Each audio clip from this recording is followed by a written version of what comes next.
Hello, everyone, and welcome back to Line Change, the NHL betting podcast from the Action Network. My name is Michael Leboff, and joining me are Tim Kalinowski and Nick Martin. We are recording this on, God, what's today? Thursday night? Thursday night, right after Game 6 between the Leafs and Bruins. We're going to look ahead to the Game 7 for that one on Saturday, as well as a couple Game 6s on Friday, between the Canucks and Predators, Stars and Knights, and then we'll wrap up by previewing the Canes and Rangers. That series will start Sunday, time TBD. But we'll get things kicked off with the Canucks and Predators in Nashville. This is a Game 6. Vancouver is a slight dog, plus 110. Predators minus 130. Total here is 5.5. We're kind of all on the same page here in a different way. I like a bet that I went to tonight with the Bruins and Leafs, which is the first period to end scoreless. For that game, it was like bouncing between plus 340, plus 370 where you looked. I just think when when you get into the deep end of the pool of these playoff series, teams come out cagey, man. We saw it tonight. These two teams are built to do that. They both have no problem doing it. So I think it takes a little while to get going here. I think that bet will um, have some value here, Nick. Yeah, I'm coming at it the same way. I like the under in this game. I was a little surprised, honestly, to see 5.5s where they were at. I know in this day and age, it's pretty crazy to see a 5, but this series, and Saros hasn't been very good. Sea Loves has been surprisingly good. So the goaltending, I guess, is a little concerning when you're talking about a 5.5. But there's been absolutely nothing going on. This has been like dead puck hockey completely. If you look at chance creation in the first round, so the Predators only given up 2.38 expected goals against per 60, which is the lowest mark. They've given up the least shots through 5 games of a series in NHL history. I saw that was a stat on this series. So they're just giving up nothing. And we thought it would play out this way coming into the series. This is why I like Demko to win the Conn Smythe if I was going to target the Canucks, because I really thought they were just going to trend to playing just the hockey where nothing happened. And then yeah, the Canucks really haven't given up a lot either. So I think the score lines have been very true to like the way the games have been played. And I don't think you need to overthink this one. I think first period under is fine. Like Nick said, if you want to do 0-0, I think that's a good look. Yeah, I feel like it really should look close to the Leafs Bruins game tonight, and I'm definitely happy to take the under again in an elimination game here. Yeah, I think you guys are spot on. That Bruins game tonight, pretty indicative of that, what you're alluding to, Leboff. You can turn the game on 2 periods in and not miss much. It's the old, both teams are afraid to make a mistake. And on top of that, Nick, you said it, this series has been played in a phone booth the entire time. I would say if I had Preds to win the series once the Demko news came out. If I didn't have that stake, I'd be on the Canucks here at the plus 110, just because it seems such like a coin flip game. All the reasons you guys mentioned, I don't see how you in a situation like that wouldn't go with the dog. I think there's a little bit of Preds must win baked into this, a little too much home ice, which we know that road teams have been, performing better in the playoffs. So yeah, I think it's a good price on Vancouver if you desperately want to play a side, but I think all the things you guys said, I'll be tailing. Yeah, that tends to be, I can see it right now. Just nothing going on for a long, long time. Yeah, and I think that like the fact that we're dealing with a struggling starter for Nashville and then a third string goaltender for Vancouver kind of in a weird way helps with the teams trying to keep things as tight as possible in front of them. Um, I guess the best series so far from an entertainment value has easily been the Stars and Knights, and that one continues with a Game 6. Stars have won 3 on the spin and can eliminate Vegas with a win at the Fortress on Friday night. Should be a raucous environment Friday night in Vegas. Stars are on the slight favorite, but it's essentially a coin flip here. Minus 115 on Dallas, minus 105 on Vegas. Totals 5.5. I'm gonna do something. You guys can call me an idiot for saying it, but I actually think that I want to bet Vegas to win the Stanley Cup now and just go with it. They're 45, 50 to 1. If they get out of the series, like we know that this team is good enough to win the Stanley Cup. They did it last year. They're better roster this year. Colorado, Edmonton, or Colorado, Vancouver, Nashville, whatever the path is not easy, but It's not going to be easy for anybody. So I think that Vegas at 45-1 is my play here, and I'll just have whatever team gets out of here with a nice cup ticket. I didn't bet all that many in the preseason, so I'm just going to start lumping in and wheel the board here and start in the Stanley Cup playoffs here, Nick. Yeah, I really didn't have too much to add here to what we've already got. I think I'm kind of looking at it the way Tim is. To me, based off what we saw in game 5, this looks like the fair number. I think Dallas has probably consistently earned about this price. You know, the Knights are going to go out making this game really tough. So I didn't really have a side that I jumped out to me. I thought the prices were set accurately and the totals. And I'm mainly just going to be looking at hoping the Stars can close it out and just ride out our Stars positions into the Avs. So I think if the Knights hit plus 105, I'd probably start going on them there. But other than that, didn't really have too much on this game.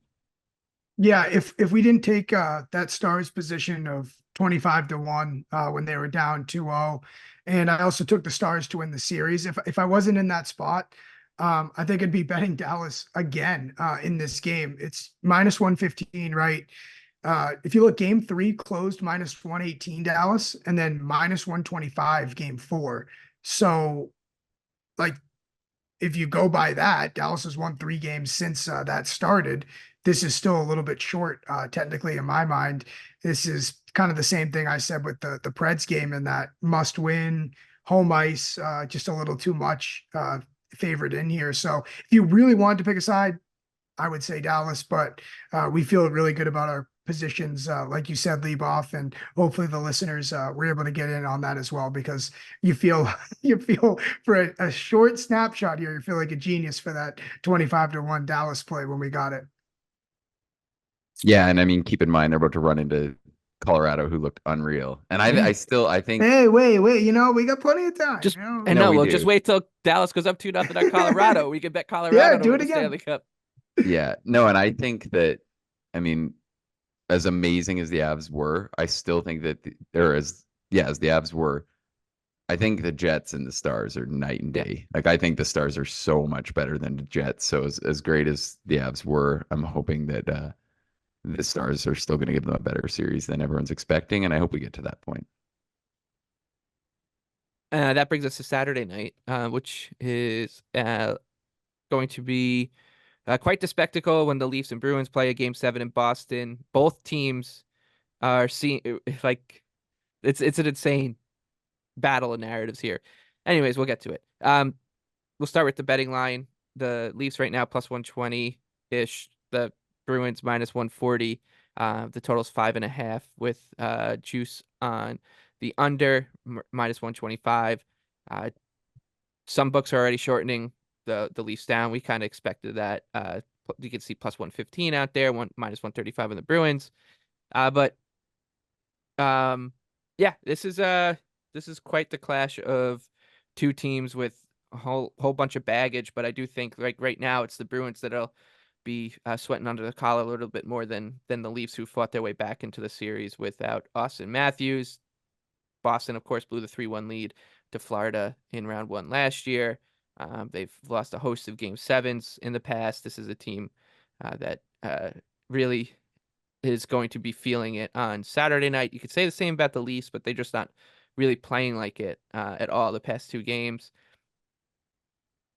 When this line first opened, we were kind of baffled that the Bruins opened as big a favorite as they did. Minus 164 was the highest I saw on them. That number's obviously was not going to hang around. It came down.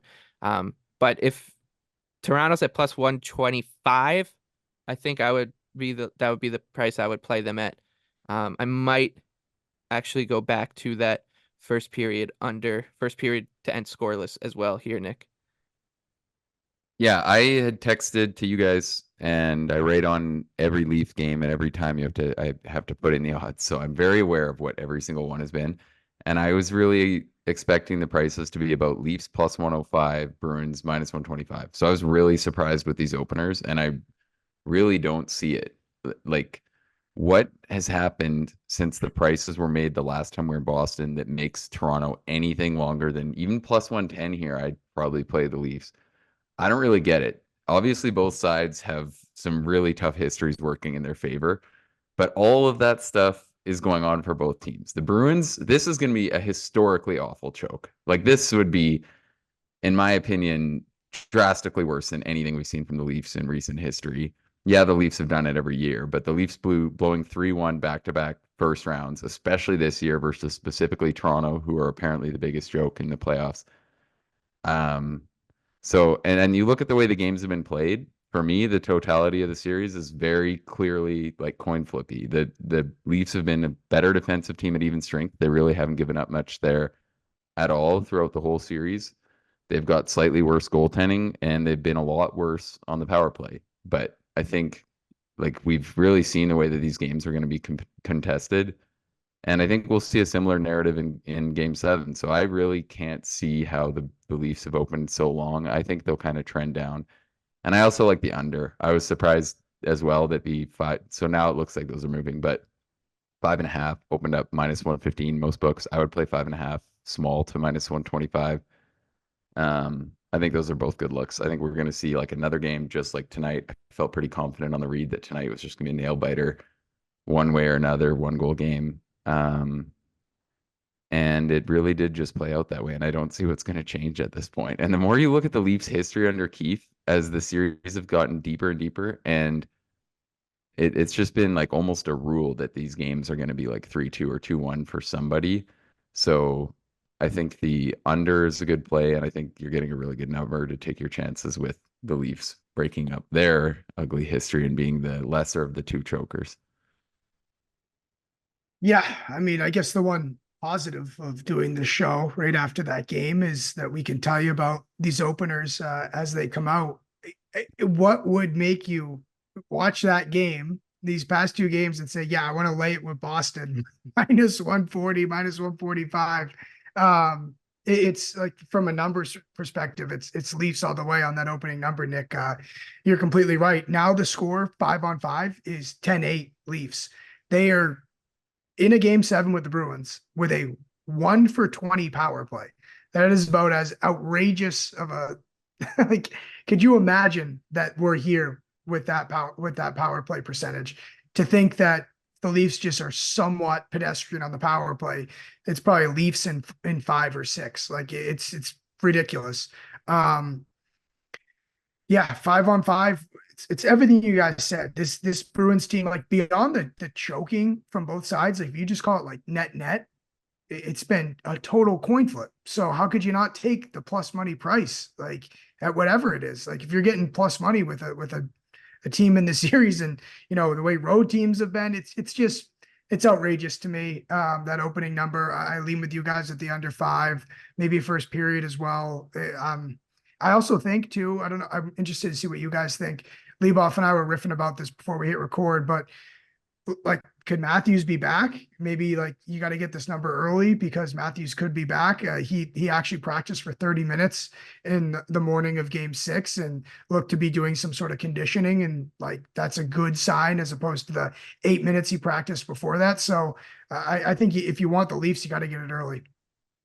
Yeah, I mean, so Chris Johnson reported that Matthews is doubtful to play in this game, so whatever that means. But I also don't think there's a much chance that we get like a Matthews confirmed out tag and the price moves more than it has here, because then that would be way wider than it was in game 5 without Matthews when Toronto's pretty much dominated those 2 games. And we speculated part of the reason Toronto could have a good chance in game 5 and in this one was because they have been the better even strength team in the series, and that we're going to see less penalties as players play more disciplined and refs tighten up on what they're calling. And that happened tonight. There was 3 penalties tonight. I guess 4 if you count the double minors too. And the Leafs only took 1. This is the wall trip. So that's the other way that they've hidden that they're getting demolished on special teams, is there's just been less penalties being called. So now if you're just going to talk even strength play, that also helps the Leafs out a little bit. And that brings us to our first round 2 preview, which will feature Carolina and the Rangers. This gets started on Sunday. The time, as I said, is TBD. It depends on if we get game 7s between Dallas and Vegas and Vancouver and Nashville. Nonetheless, as we all suspected, the Canes are a series favorite at -162, even though they don't have home ice. The Rangers +134, and it is a pick 'em for game one, total 5.5. So we'll take a look at the series, anything on game one, props, etc. The first thing I want to notice, I don't think that there's much value on Carolina. They did take some money, like it was -140, those look ahead lines when the Canes were still playing the Islanders and the Rangers had swept. So this thing has settled a little bit north of that.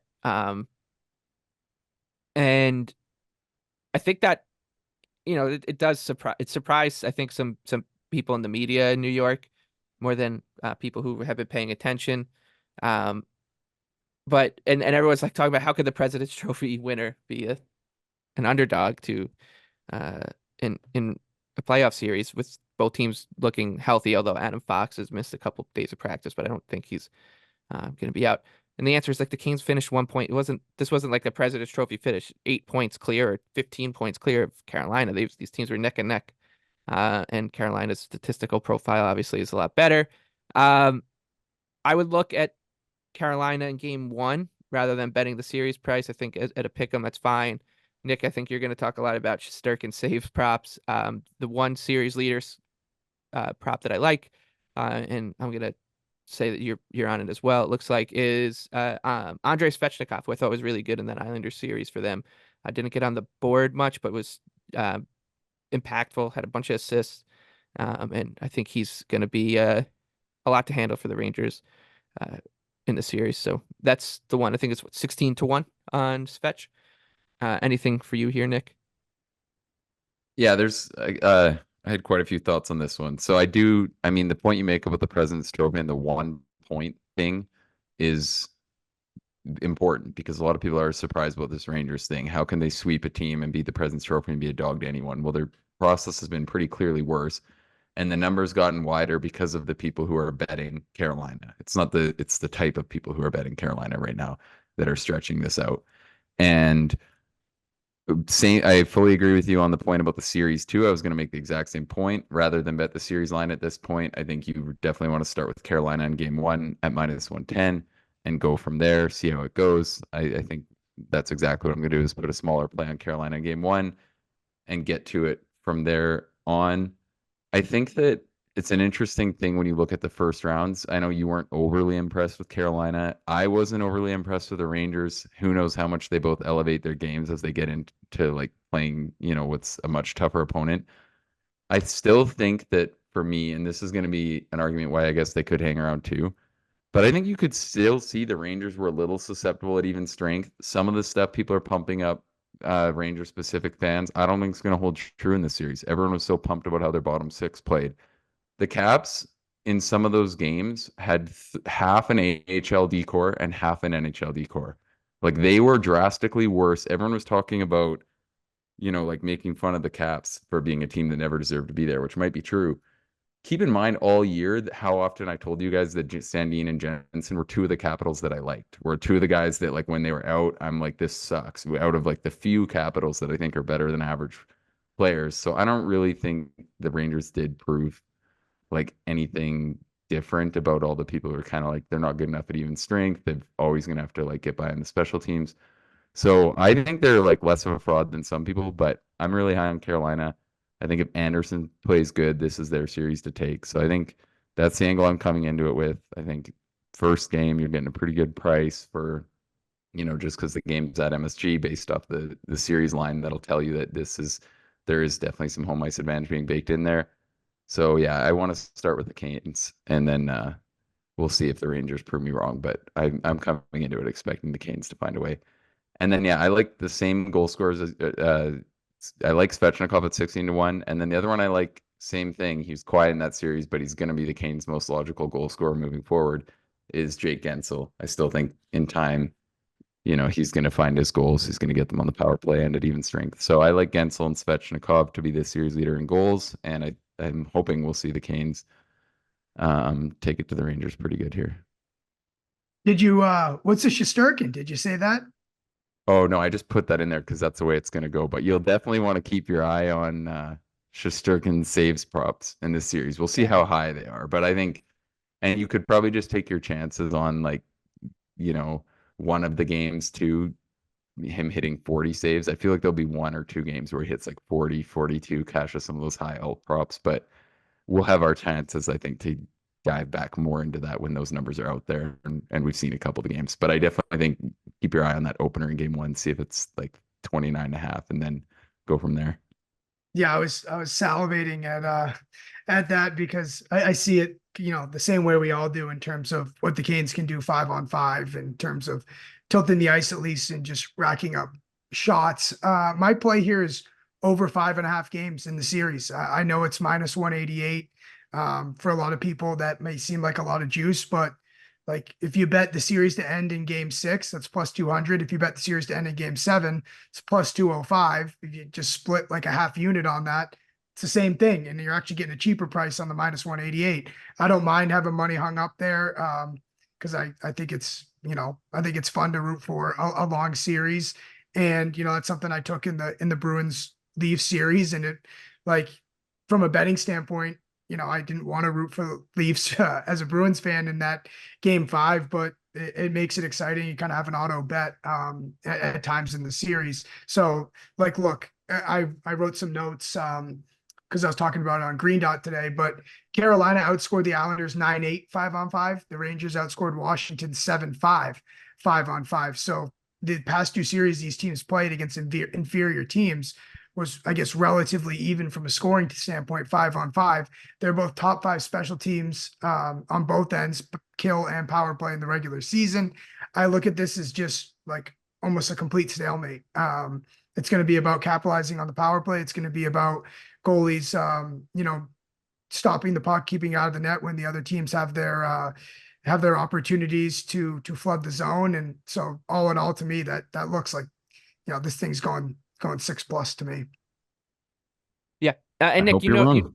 yeah, you noted what I was saying about Carolina, and the more I've thought about it, the Rangers and Islanders are two very, very, very different teams. So like I think that we're looking at a stylistic jump here from Carolina, from playing an Islander team that is looking to just grind you down at 5-on-5, kind of just hang around, tread water with Carolina, whereas the Rangers are not going to do that. Like they're happy to kind of trade chances or sit back and absorb and wait in transition.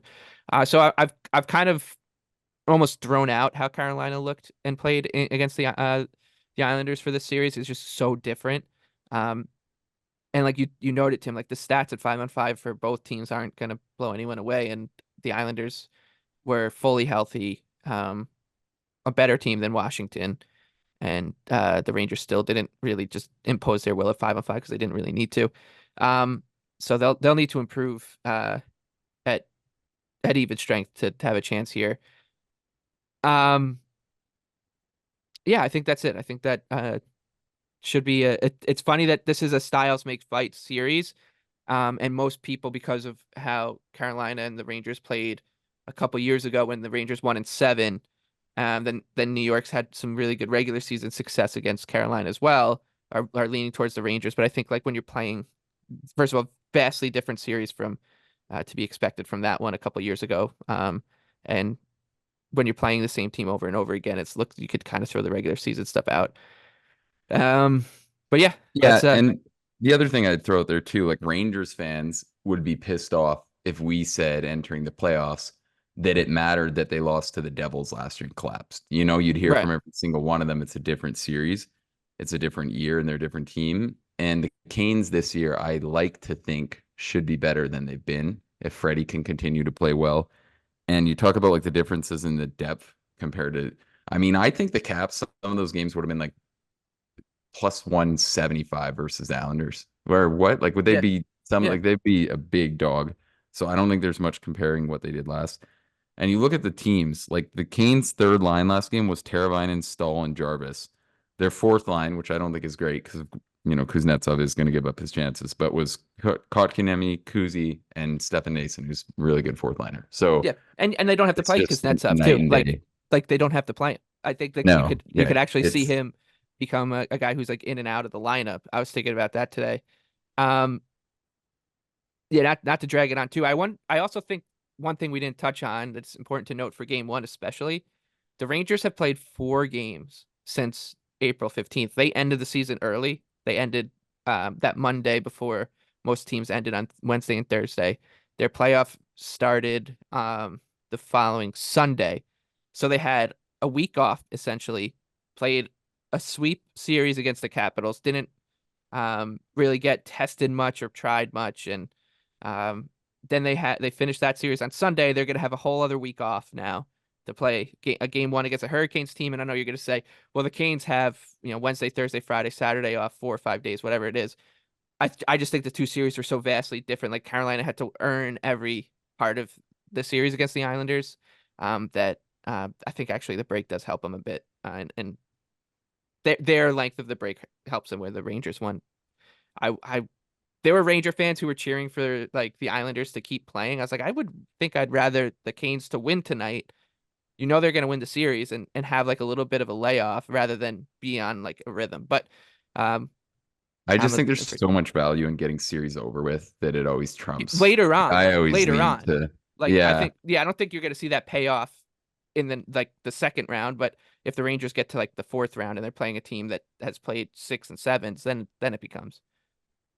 Yeah, it's more about the like overall attrition to me in terms of like, hey, you get Fox to get his time, to rehab here, whatever is ailing him, and like, it's funny. Like, if it was the NBA, it would make all the difference in the world because like that's you see star players miss quite often, and like, oh, this team's really well rested. I feel like both series ended so early. I didn't realize that about the Rangers. They both Well, they ended I their think that's regular the thing. season It wasn't early. like even like a normal just sweep and then get like 6 or 7 days off. They had a week off, then played a very easy series, then had another week off. And I was just talking about like a game one perspective. I think it does hurt more in just the immediate term.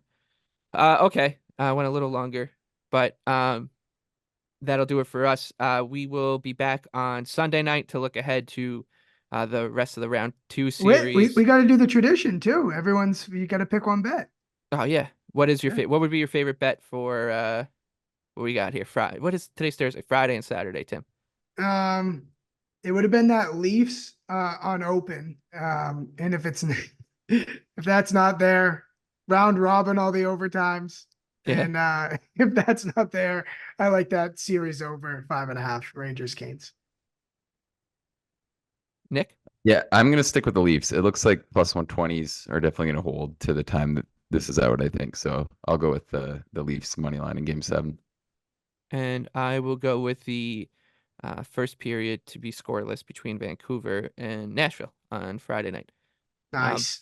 For Tim and Nick, I'm Mike. Best of luck with all your bets on Friday, Saturday, going forward. Thank you for listening and subscribing. Be sure to check out our Power Plays video for some more betting content. We'll be able to cover the Sunday games in that one as well, if there are any, besides Rangers and Canes. So look for that on the Action Network YouTube page.